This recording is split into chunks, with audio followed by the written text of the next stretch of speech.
Hello everyone. Back again with film recaps. In this video, I'm going to recap one of the thriller suspense films from 2025, titled Neighborhood Watch. Before we get to the storyline, I'd like to wish everyone a happy and great day. Without further ado, let's get straight to the storyline. The movie begins as a guy named Simon heads to a local restaurant for a job interview. The manager checks his CV and asks why he has a 10-year employment gap, to which Simon hesitantly claims that he was at the hospital due to a medical condition.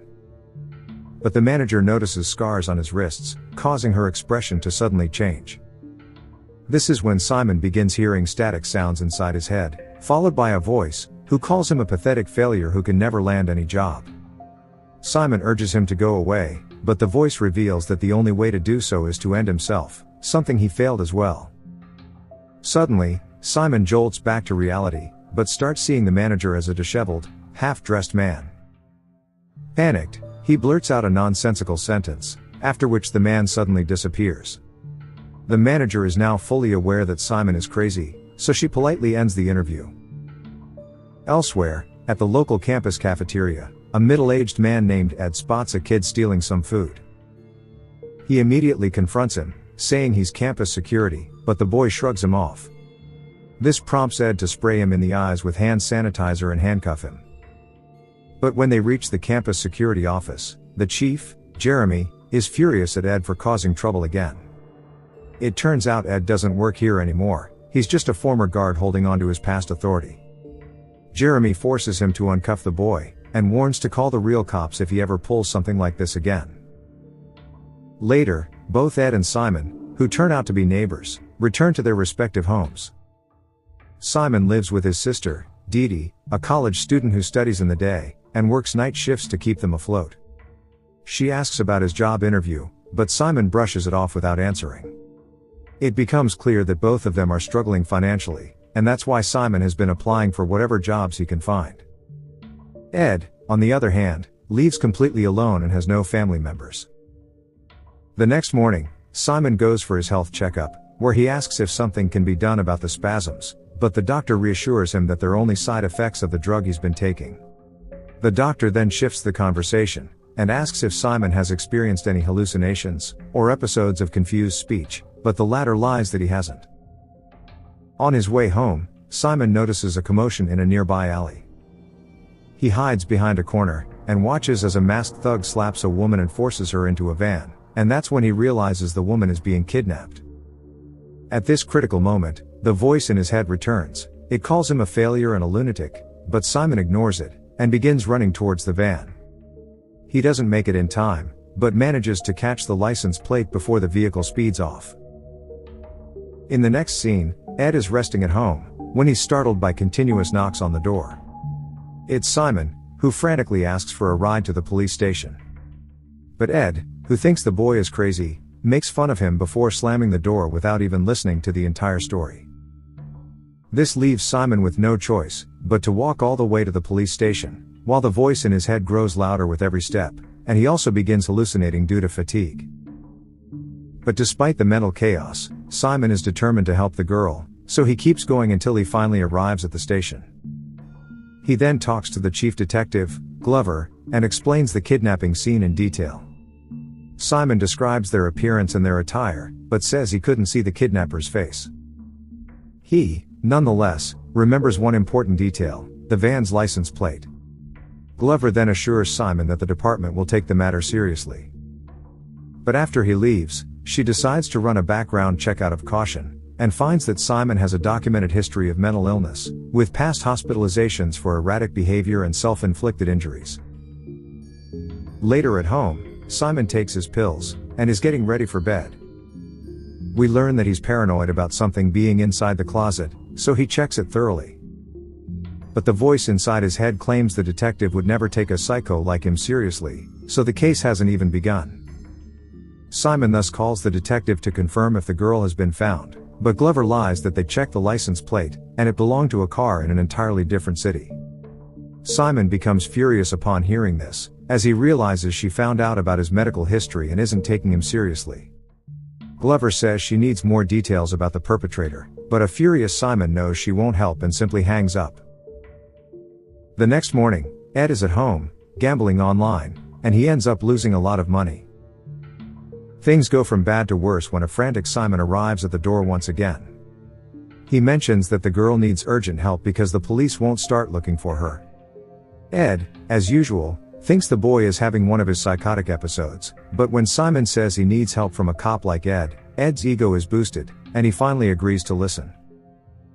Once inside, Simon blurts out a few jumbled words, but quickly clarifies that it happens when he gets too excited. After he calms down, he explains everything he saw in the alley. Ed, eager to show off, pulls up a shady website to run the license plate. He explains that cops usually search only the exact number they're given, but he plans to check all possible variations since letters like S can be mistaken for 5. He types in the number, but the damn site asks for a subscription, which Ed is too broke to afford. Hence, he moves to plan B, he grabs his fake badge, and heads out to the Department of Vehicles office with Simon. Upon reaching, Ed talks with one of the staff, pretending to be the director of security at the college. He hands her the license plate numbers, and urges her to run them as it's very important. But the staff says she's not authorized to reveal this kind of information to a guard. This annoys Ed, and he corrects her that he's not a guard, but she remains firm. Meanwhile, Simon starts getting impatient, as the voice in his head claims the girl might be dead at this point. This sends him over the edge, and he ends up smashing the staff's telephone while screaming that the girl needs help. Luckily, Ed manages to calm him down and escorts him out. Once inside the car, they have an awkward conversation, but Ed isn't willing to give up just yet, so he asks to be taken to the place where the kidnapping took place. Detective Glover, on the other hand, is informed about the scene caused by the two men at the vehicle office, which leaves her in deep thought. Elsewhere, the two arrive at the alleyway where the kidnapping had taken place. Ed asks about the description of the woman, and Simon reveals that she was wearing a skirt, makeup, and it seemed she was working. Ed immediately realizes the girl was a hooker, so he decides they should head over to the red light area to gather more information. Once there, they pretend to be cops, and ask a woman if she knows anything about the missing girl. Ed even offers her a cigarette to gain her trust, but the woman doesn't give up any information at all. Dejected, the two return to their car, right when this happens.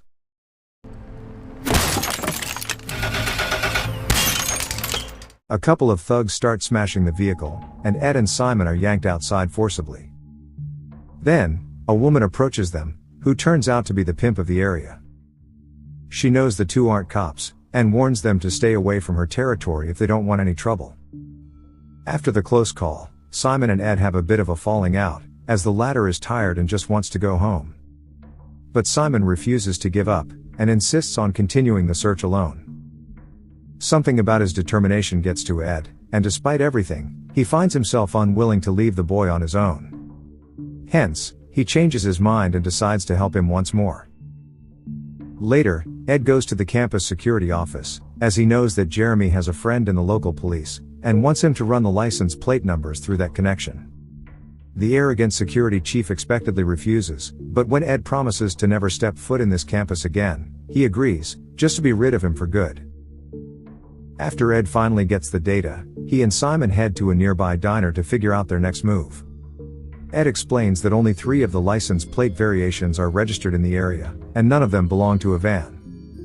The plate was likely stolen, and the only way forward is to check all 3 registered vehicles in person, and find out which one is missing. In the next scene, Simon and Ed arrive at the home of the first registered owner, once again pretending to be cops. They ask about the vehicle, but the owner explains that it was totaled months ago and sent to a junkyard. He still has the receipt though, which he hands over to them. Using the address on it, the two arrive at the said junkyard, and talk to the owner, Kurt.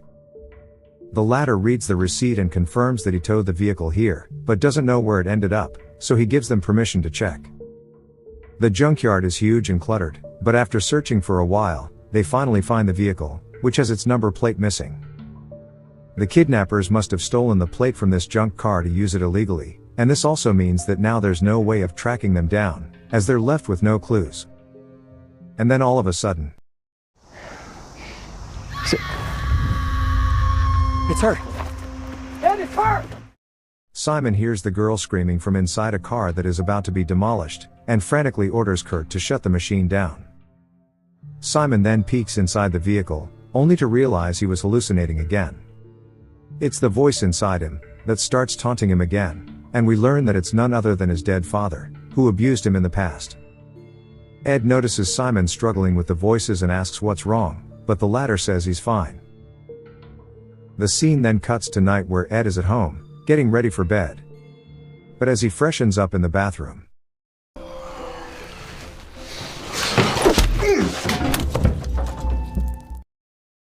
meanwhile, Simon is also alone at home, consumed in his thoughts. He heads to the kitchen to drink some water, but accidentally notices the intruder beating the life out of Ed, so he rushes to help out his friend.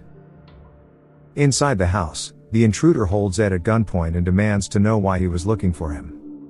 This reveals that the man is none other than the kidnapper. He now wants to know where his accomplice is, so he can tie up the loose ends, while Simon quietly sneaks in. Up next, he distracts the intruder by throwing a ball, allowing Ed to stab him in the leg with a pen, while Simon snatches the gun away from the intruder.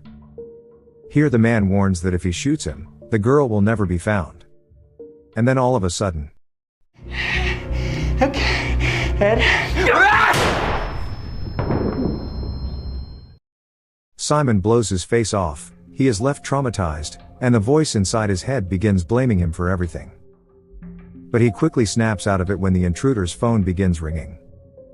Simon then helps a badly injured Ed to his car, and drives away from there to get help. He soon reaches his sister's parlor, as she's the only person he can trust. Dee Dee is stunned to see them in such a condition, and Simon anxiously tries to explain that they were attacked. He now wants her to patch up Ed's wounds, as she's a practicing nurse at college.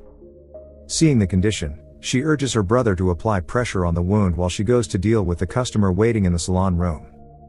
The haircut has already been done, so Dee Dee asks for payment, but here the customer notices blood on her hands.